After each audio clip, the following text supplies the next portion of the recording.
que estés preparado para mutear a todos y que cuando entre yo mutea a todos y me desmutearé y así puedo hablar directamente encima de ellos. Alright. Alrighty. ¿Qué tal? ¿Todo bien? Fenomenal. Hoy está el score aquí. Y una cosa que he hecho, que está guay, es que... Venga, guardar. ¿Dónde se ha quedado esto? He puesto el mockup que hicimos ayer en medio del queue.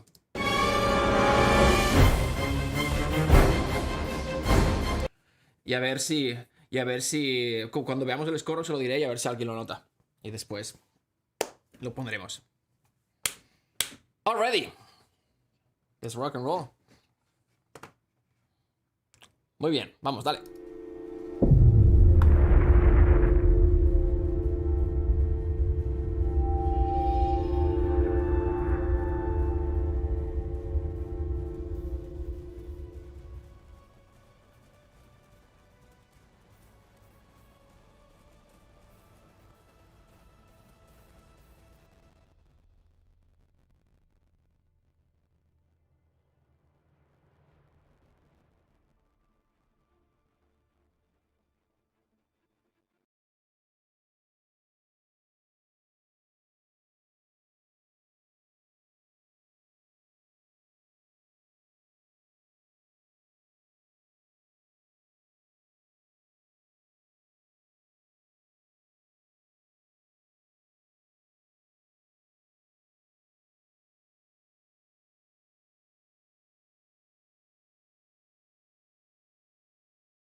All right. All right, let me explain. So today's class has three parts. First, you gotta take a screenshot. I'm gonna read this and send it to your loved one. And why? It's because it was Esteban's idea. I guess he was obsessed. We have to do this, Marc. We have to do this. Like, okay, we're gonna do this. And that's the reason why not. More reasons. You're not the only one here. We are artists. Who's in the other side when we are creating and obsessed and, gaining momentum and all that good stuff. So this is how this is gonna go.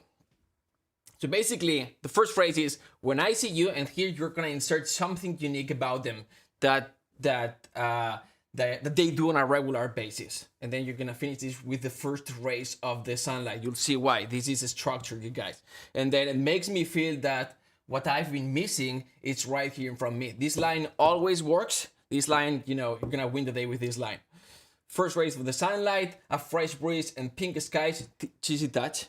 Remember, this is a cheesy note for your loved one. And then see, this is a structure. First rays of sunlight. We introduce this motif here. We're introducing this one again here. And we've got, we've got everything that money can't buy. This line always works as well. Wake up and let's play. Let's not waste a minute of, I don't want to waste any minute with you. Today's going to be a great day. Your name here, important. And then heart, final cheesy touch. This is important. All right. And then the second part of the class, we're gonna analyze the Spiderman score. It's gonna take sort of like 10 minutes, and then we're gonna go for Q&A. Sounds good? All right. Cool. So with that, I can take all this out. So 1 minute, first part, and then this was the you took the screenshot, right? You better take the screenshot, or you can watch the replay. All right. Awesome. So it was a good letter, Esteban. I already did that this morning. It worked. The reason why is because it's Thursday, and if you watch the Why I Wake Up at 4 a.m. in the morning video, you know what happens on Thursday. Already, rock and roll. Let's just get things started. So with that cheesy romantic touch, we're gonna start with Christopher Young, Spiderman. That's super cheesy and super romantic, and it sounds like this. Let's go. The beginning is gonna be sort of like, whoa, when we are reading the score. But then we're gonna stop and then we're gonna follow along. All right, let's do this.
Silence here, so I guess they got rid of this part, and here's where what the mock-up that we did starts, right here.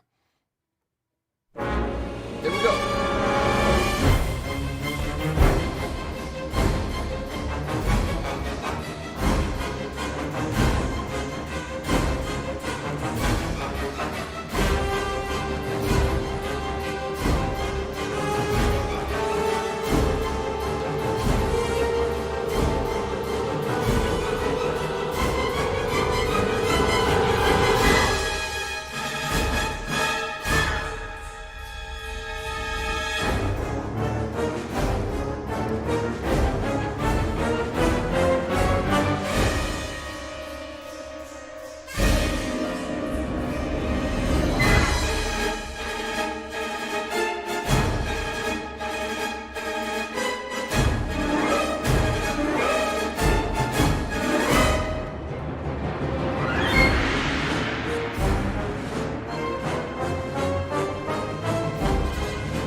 Awesome, beautiful, great score, incredible score. Longest score. I know that it's very small, but let's dive in, not to the entire score, but let's dive in the moment where, like a specific moment where we were doing the mock-up yesterday. By the way, did anyone notice where the mock-up was inserted? Don't raise your hand. You didn't notice. So this part here, let's just go here. What I did was I sort of exported the mockup, which is this snippet here. So this is an audio version of this, of the mockup that we did, and I just inserted it here, and I cut the original audio, and here's how it sounds.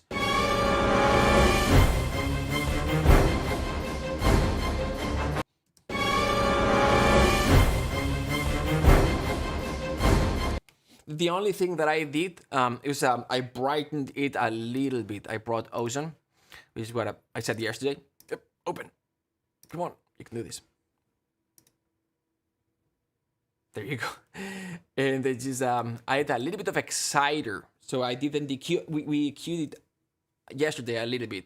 So we did the mock-up and we did a little bit of mastering final touches, right? We added a little bit of EQ that I improved later on off class, after the class, and I just cut a little bit around 50, cut a little bit below 20, cut a little bit around 250 as well. So getting rid of muddiness, getting rid of boominess, getting rid of all the low rumble that we don't want, and then sort of like brightening a little bit, brighten the highest frequencies. And then I like this this area here around 2000, 2K, like 1.8 to 2.5K. It's sort of like travel area, and brightening that is sort of like brightening the serious part of the high frequencies. But sometimes this is the area where I'll cut because it's too travel, and it's the irritation area. But sometimes bringing it up is like it's like the serious part of the high register in a way. And then this is the typical part, we're just adding that like final top end, that air and that brightness.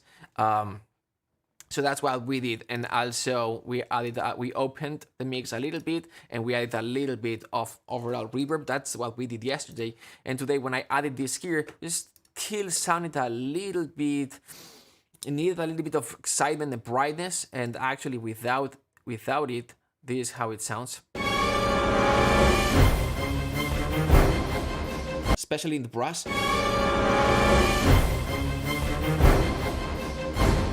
And it's a little bit muffled, and when when we add this, it just adds a little bit of brightness and excitement in the top end, starting at 10K, and a little bit, just a touch from 2 to 10K. This is just regular exciter module type of thing, and then we gain a little bit.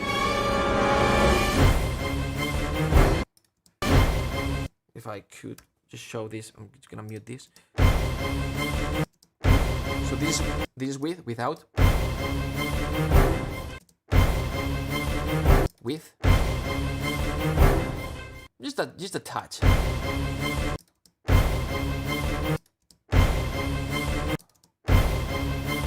It's I'm gonna make it more intense so you can see the differences. It was a 1.5. I'm gonna bring it at 7. That's what's doing, right?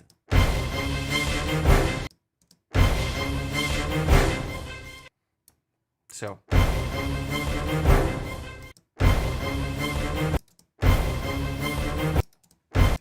and everything else now.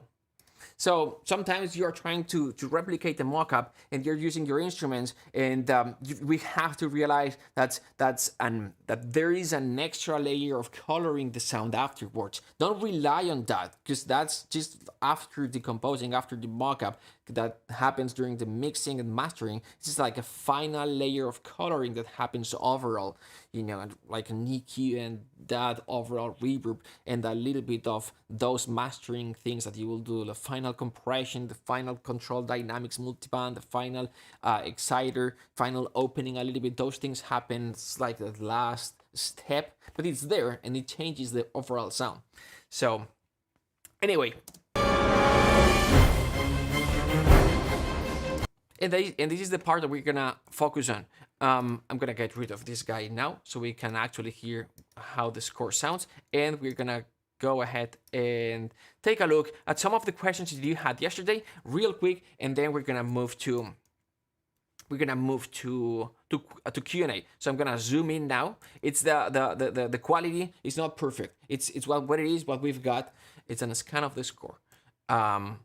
So that's why the quality. Let's look at the strings. And this was a question from Art yesterday. And it's like, what the strings are really for that the octaves jump type of thing. What they are truly doing. So the answer is we've got 30 violins, or 16 first violin, 14 violin second, violin 2. And this is how it sounds.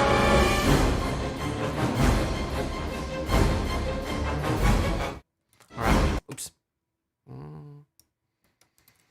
And that's exactly what the transcription said. So we've got the violins doing this figure, and then we've got the viola doing ta ta ta ta ta ta ta ta ta ta ta ta ta ta.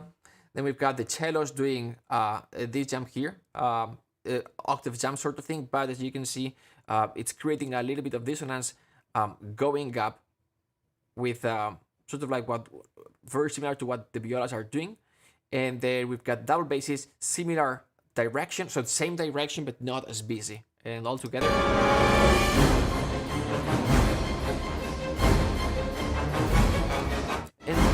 And take a look at this. Sorry. And take a look at the accents as well. Let's take a look at the accents and the timpani. So we've got dun dun dun pa pa pa pam. This hit here, and you can see this hit. We've got the timpani. We've got the piatti. It's sort of like syncopated. We've got the where are them? The four toms. There you go, pa pa pa, right? And then we've got the double bass, boom, here. And then we've got also the low brass, the chimbazos, the 5 trombones, here, pa pa pa. So then we've got the 3 bassoons, pa pa pa, and we get that effect of, you know, we're enhancing that syncopated pa pa moment. That sounds like this. And it's subtle, but it's there. It's orchestration, it's balance, and all these things. All right, so this is for the strings. We're not gonna spend more time, and now we're gonna look at the percussion, because there was another question from Marc asking about. I'm trying to replicate this sound, and especially this first hit, what it is. So we've got the Grand Casa, as we said. So Grand Casa Forte. So let me just show what we've got. We've got xylophone, triangle, then we've got tam tam and piatti in this line here. When the notes are pointing up, then it's tam tam. When it's pointing down like this, then it's piatti. So this is tam tam tam tam tam tam tam tam. And with triangle beater. With triangle beater means like the triangle instrument that has the beater. You do. No interrumpas, que estamos en clase, hostia. Oh man, sorry. I couldn't help it. All right. And so we've got a tam tam with the triangle beater, meaning it's the triangle instrument that has the beater, the cling cling cling. So that part we're hitting the tam tam with this. So we're hitting the tam tam big instrument, but with a small stick that produces that sound. We're gonna listen in a moment. So then we've got the sustained cymbal. We've got the 4 toms. So when it's pointing up, sustained cymbal. When it's pointing down, it's 4 toms. But in this case, because we just have one and the sustained cymbal is doing nothing, we just have 4 toms, and it's indicated here, 4 toms. So boom, boom, boom, boom, right? This part here. Then we've got the snare drum, pa pa pa pa pa pa pa, helping here, pointing up. The Grand Casa is down, boom, boom, right? This part here for the syncopated part, and then the timpani, boom, boom, boom. And that's it. We've got 2 arps, and that's it. But this is all the percussion that we have here. Up here is 2 chimbazos. So this is the brass section. We've got 4 trumpets, 5 trombones, 2 chimbazos. That's it. But let's take a look at these two. Let's take a listen at these two bars a couple of times, and let's look at the percussion. Maybe I'll loop this. 2 bars, right? Yes, 2 bars. Again.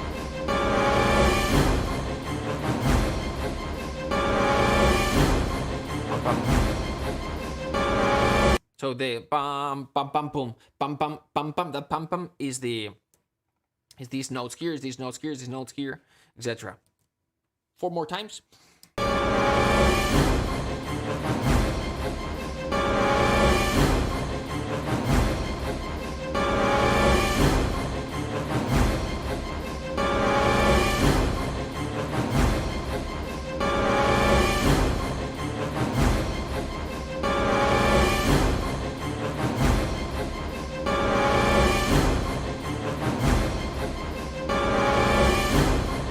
That's it. Enough for analysis. Any questions?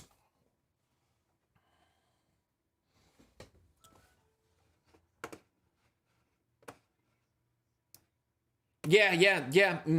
It should be 7/8. It should be 7/8. Yeah, that's typical 7/8. I don't know. But you've seen plenty, like, yeah, the entire scale is 4/3, 4/3, 4/3. I know. It's whatever. It works. The orchestra doesn't care. You know, when it's 7/8, they don't even the click, the typical LA click, which is the URI click, URI. It just click. So when it's 7/8, the only thing that they hear is ta ta ta ta ta ta ta ta ta ta ta ta ta ta ta ta. So for them, they just reading notes. So 4 plus 3, 7/8, same thing, no big deal. I would prefer 7/8 for sure, but hey, whatever. So the question, I don't know if it's if anyone can confirm if the audio is fine on Facebook stream from the audio from Zoom, if you can hear Esteban and Art and those who are asking questions. But the question from Art, I think I fixed it, but let me know. The question from Art was, why not 7/8? It's just, well, whatever. Yeah, they decided 4/3, 4/3, 4/3. 7/8 would have been my choice. Yeah, I would have gone for 7/8 as well. More questions.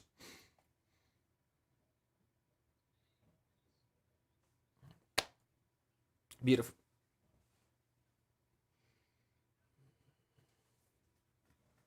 Let's take a listen to that. Is it possible that it's not like this clink, but rather like type of thing? Yeah, right. Exactly. Me too. That's what. And yesterday we were sort of like using the Piatti to emulate that. I posted a video on the group of a very old video of this it's a guy showing a few sort of like effects tricks with the tam tam, and it wasn't explaining exactly like a scrape with the triangle beater, but it was something similar. Anyway, awesome.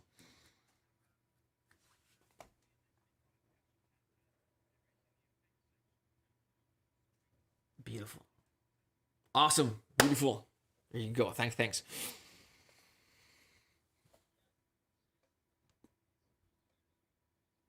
Ah! All right.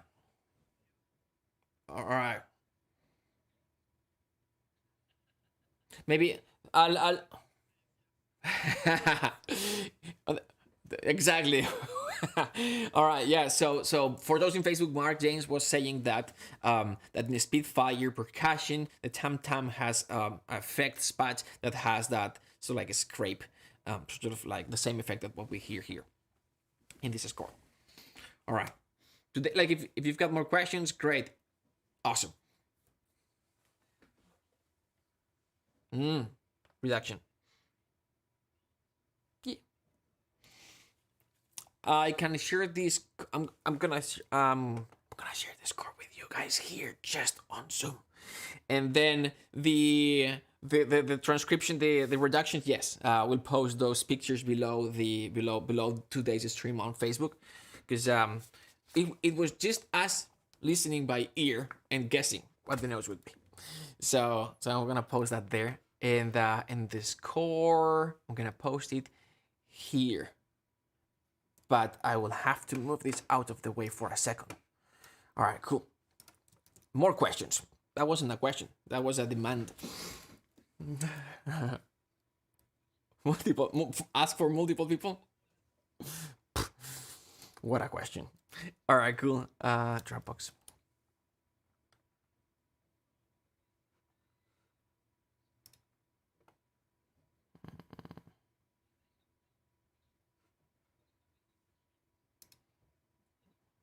If you have any question, let me know. And if not, it's perfect that today's class is short because because Alex needs to prepare for. We have Alex class in a few minutes.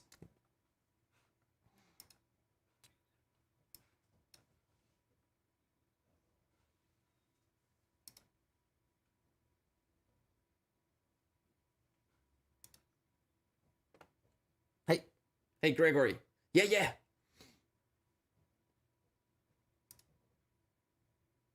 Say that again. Oh. All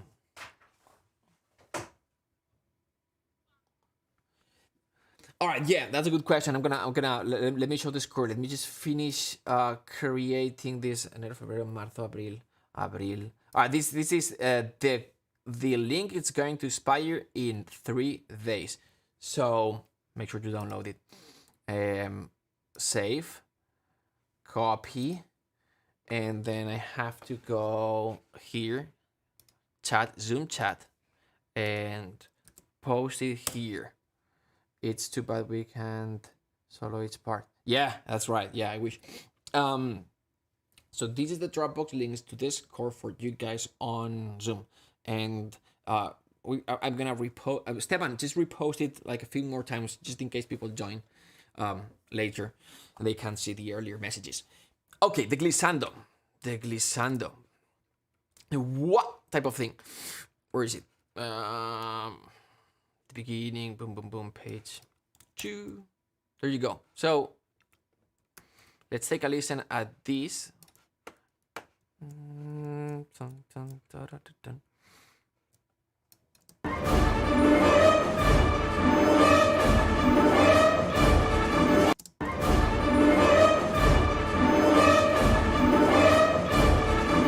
So we've got horns, I guess. Where is it? Yeah. So we've got horns. Doing the glissando. What? And then we've got woods, I guess. Yeah. So we've got woods here, and we've got the arp. Where's the arp? Here. The 2 arps.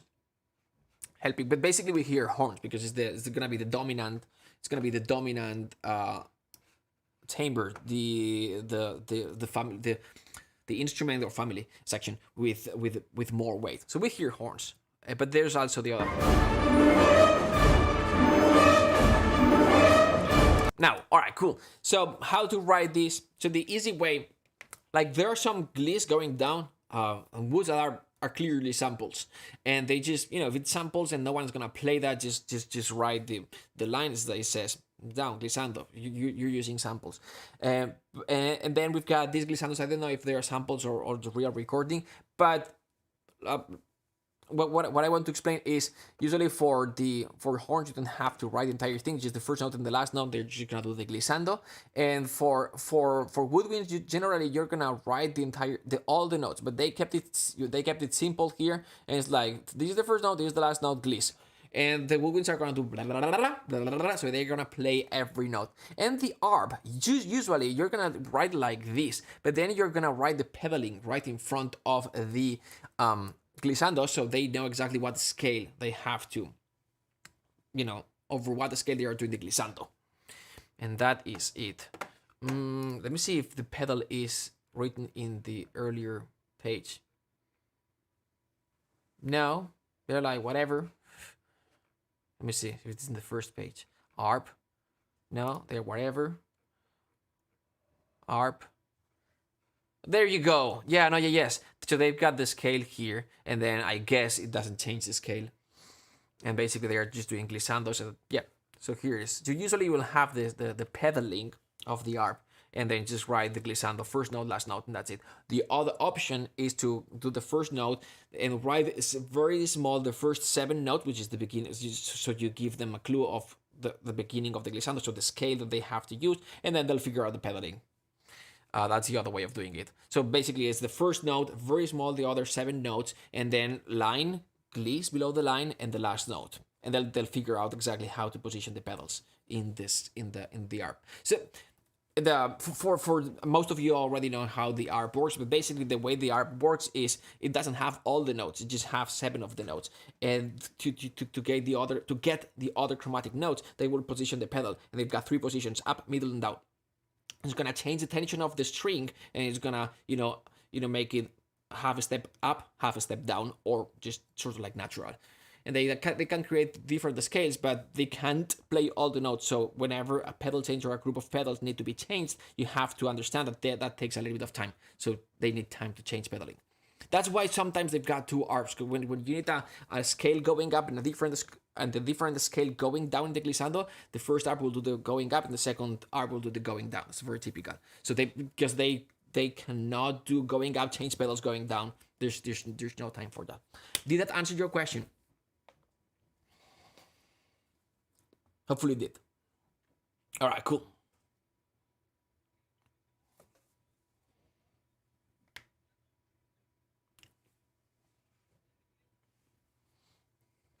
Hey, Vlado.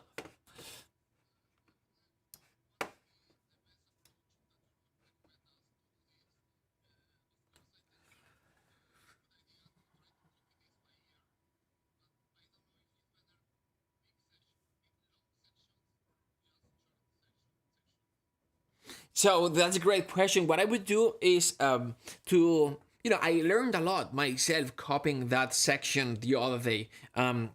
Even if it's by ear, just trying to replicate the sound. I realized things like, it's not as complex as it looks. When it's just we've got basically 3 ideas going on, and I also learned that the libraries that when we use libraries sounds good, but then usually the music when it's finished and mixed and mastered, it's way more open than what we would get out of the libraries so we had to open those instruments even though they already sound to the left, to the right. We had to open them a little bit more. I learned a lot about balance. I learned a lot of things, like when we had all these elements placed, still sounded like our music compared to the final music, but it was comparing like a toy car to a Ferrari type of thing, right? And it's like, why is this? And as soon as we started just balancing, just bringing down the strings a little bit, repositioning them, all of a sudden they started sounding like the real thing, and it just made me realize how important just balance is.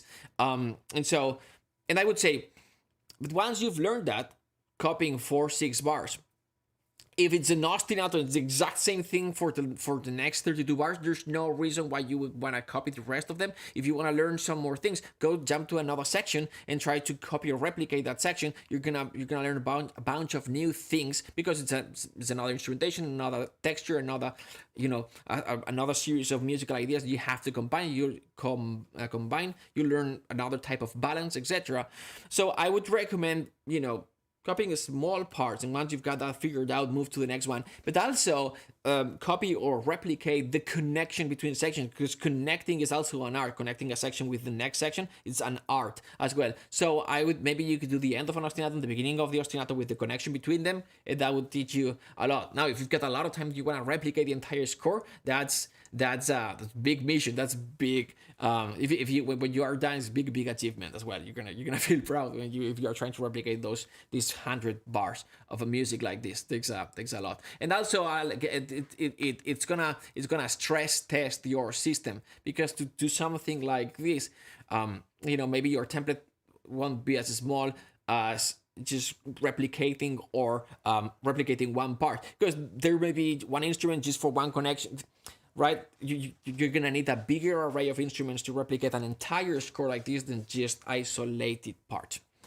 All right, cool. So that's what I would recommend. And it's always transcription. Like Pete Anthony will say the same thing. Carl Rillund said the same thing here. It's like when you're gonna learn most when you are transcribing, and literally or just copying the score. Just grab the score and copy the score by hand if you can. Just copy the exact same score, because when reading a score, what we did, just hit play and read the score. That's level 1. But then copying each note of the score, that's level 100, because you go so much slower. You are, and it's just you are integrating. I mean, it's demonstrated that when you are writing things by hand, you absorb more than when you're just reading or just listening.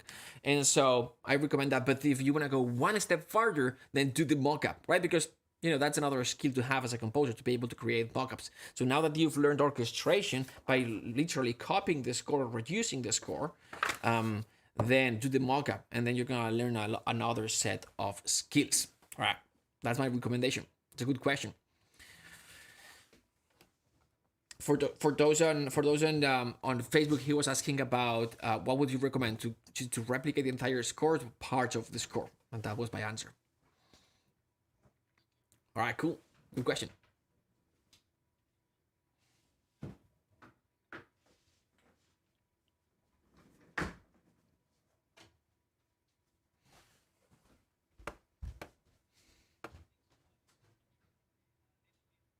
Off topic.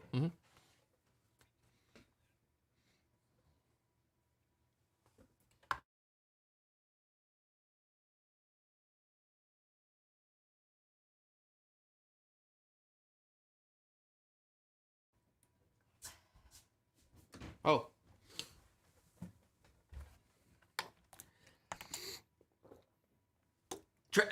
so the question, I'll repeat the question and let me know if I got it correctly, Esteban. So I do trailer music, and someone told me not to write trailer music. It's not the way to go. Try to do music that challenges you, right? Is that sort of like what's your opinion? I personally think trailer music is very challenging, and especially because it forces you to. I admire trailer music composers. I respect trailer music very much.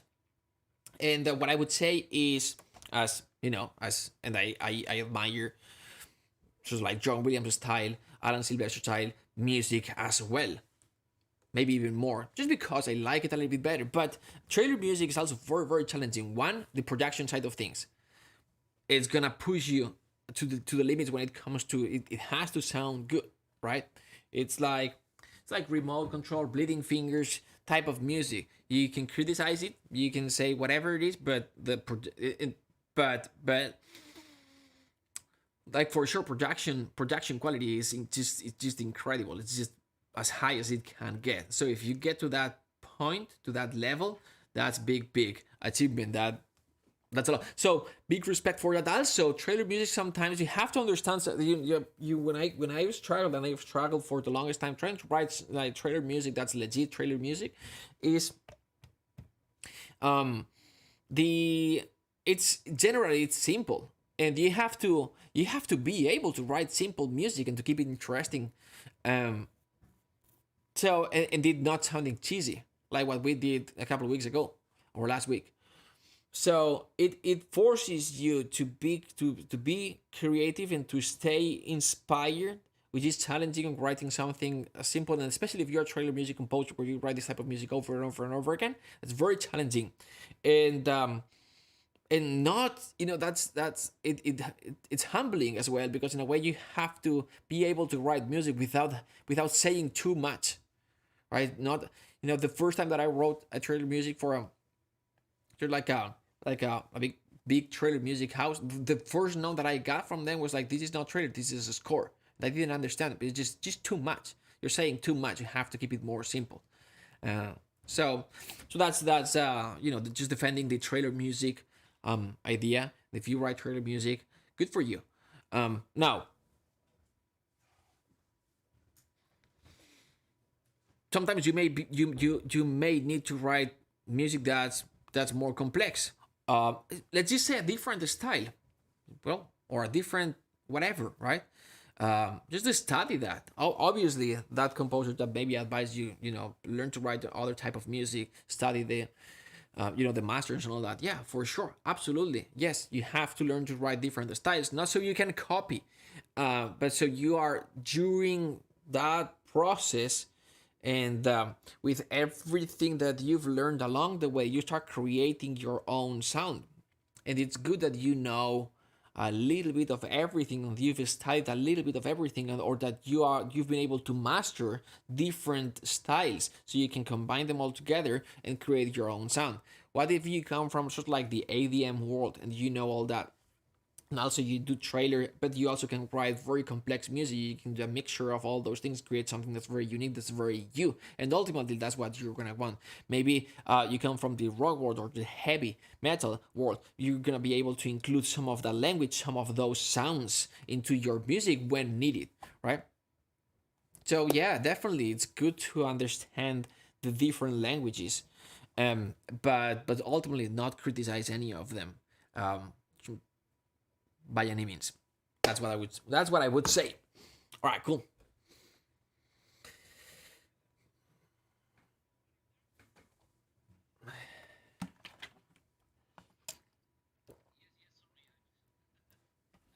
Hey Facundo, how are you?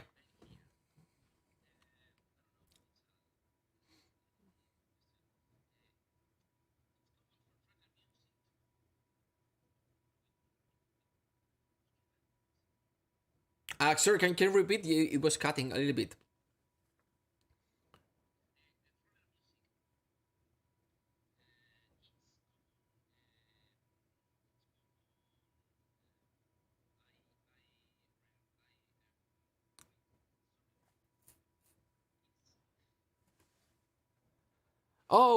Here.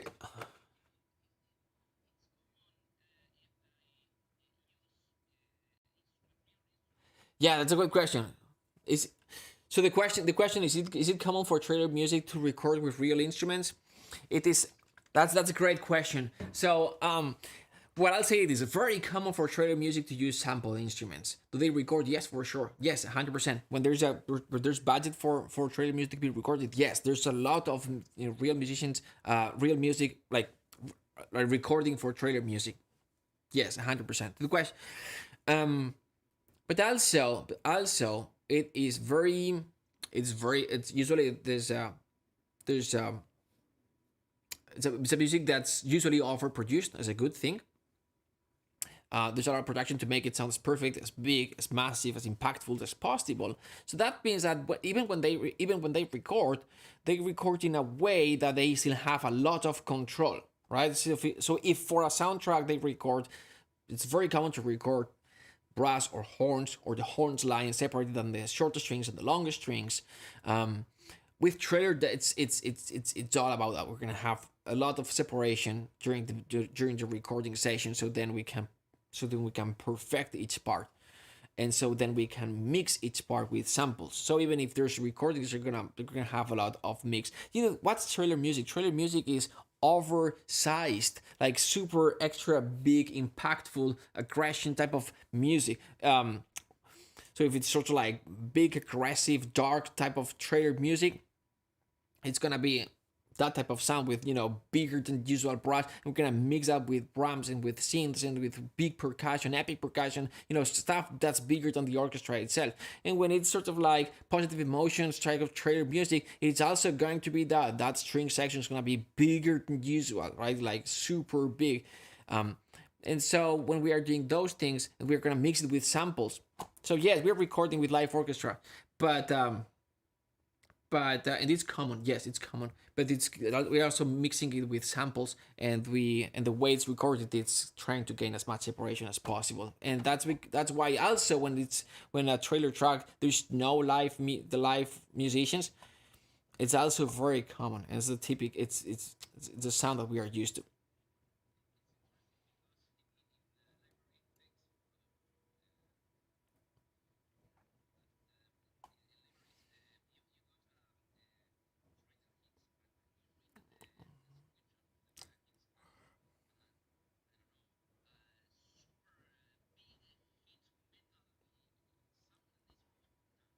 Yeah, yeah.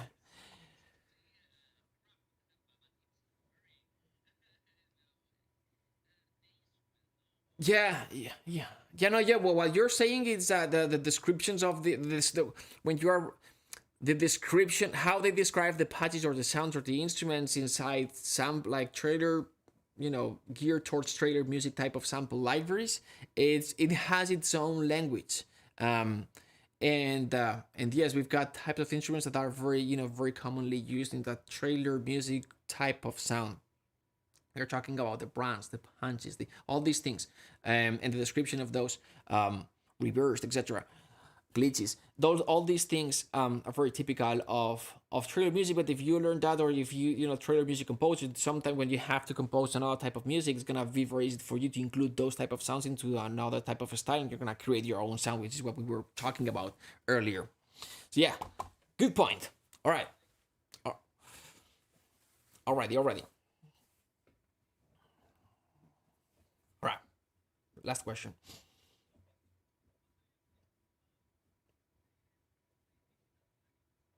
Oh, so the question is like digital plugins. I don't have experience with them. I have never used them.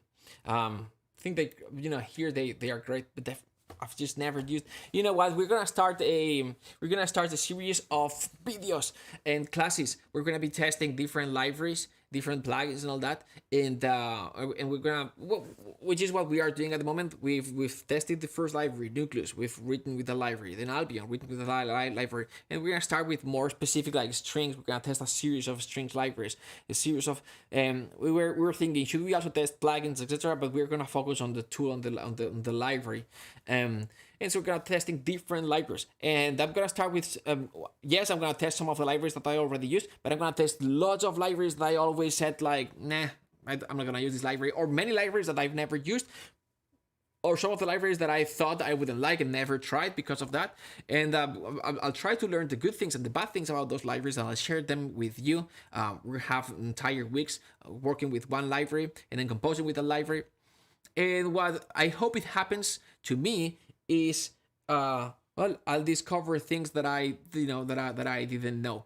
Um, and I always say, you guys, it's about getting to know your samples. It's about getting to know your libraries, and I know my libraries very well. And but that also gives me a specific perspective. I know how to make it sound the way I know how to make it sound using my libraries, and so. And the reason why I use my libraries is because I think they sound good, and I know how to use them very well and get the most out of them. So, but also for the first time in a while, I haven't been adding a lot of. Once in a while, I add a new library in my template, but it's not that often. And sometimes I try a new library for a specific project, and I use a library for that sound. But in general, for sort of like the orchestral sound, unless I've got a very specific limitation, like the libraries that I have, the legatos, I've been struggling with that for years, and now I'm gonna include this library because it solves the problem. Yes, boom, I'm gonna include that library. But in general, I'm gonna, if it works, it works. The orchestral sound, the standard orchestral sound is the orchestral sound, and how to create it with my libraries. So, if for hybrid and synths and all that, yes, I'm gonna be, adding it and changing things often, very often. But for orchestra, I don't make that many changes in my templates. Very quite stable, or at least the main part of my template. But now I'm gonna be trying. We've got a list of 20 or 30 just sample libraries just for strings that we're gonna be testing over the next weeks, and so I think it's gonna be fun. It's gonna be a good thing. And at least whenever you ask about something, what do you think about that specific library? Sometimes like, I don't know. I don't use it. I don't know everything. I don't know every plugin. I haven't used everything. I used the things that work for me, and that's it, right? But this time, well, we're gonna experiment with some things that I don't have in my template. Maybe we can try some of these plugins. The good thing about where we are at the moment, thanks to you guys, is that because we've got this amazing community, just like 7,000 over 7,000 composers, just that at some point enrolled, and that because Well, because we've got a few ads out there. People kinda know my face and cinematic composing. Then Esteban goes and contacts them and is like, "Hey, this is Esteban from cinematic composing," and they are always open to help the community and to give us discounts and to give us products to test, and that's beautiful. That was harder at the beginning, so I wanted to thank you guys for that. That's very nice that we can bring those tools and test those tools, and that they are open. There are all the libraries. They're like, no, just for college. And I was like, fuck you, and then we just leave. But most of them, and even the big ones like Speedfires, like they are like, yeah, for sure, yeah, whatever. And that's very humbling, and also very grateful for them and for you guys that allowed us this opportunity. So anyway, I like to talk. I'm just gonna stop here. Esteban, end of the class. All right, cool. Oh yeah,